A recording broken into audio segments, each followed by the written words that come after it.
তেলটা গরম হইতেছে, এখন ডালটা বাগার দিম। এই যে পেঁয়াজ আর রসুন থেতলে থুইছুম,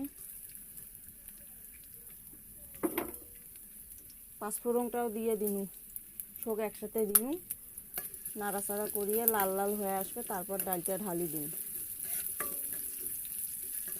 জানেন তো কেমন করে ডাল রান্না লাগে, তাও দেখানো আর কি।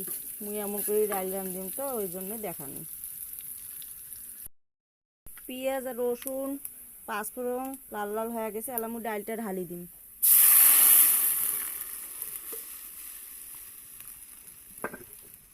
এখন দেখিম লবণ হয়েছে কি নাই হয়।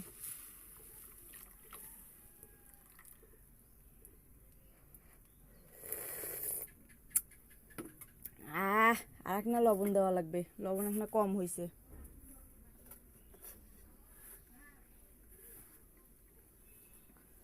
এই যে লবণ আর এক না দিয়ে দিনু, স্বাদ হইবে এলা।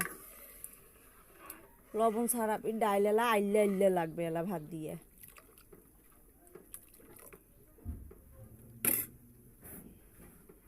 বলো কুটুক এলা, বলো কুটলে তারপর ডাইল হয়ে গেল।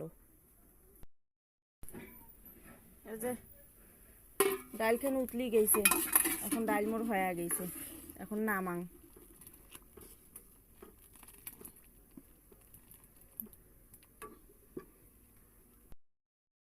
এই যে মোর ডাইল হয়ে গেছে, দেখছেন কেবা করিয়ে মুই মুসুরির ডাল পাক করনু। ভালো যদি লাগে তা লাইক করেন,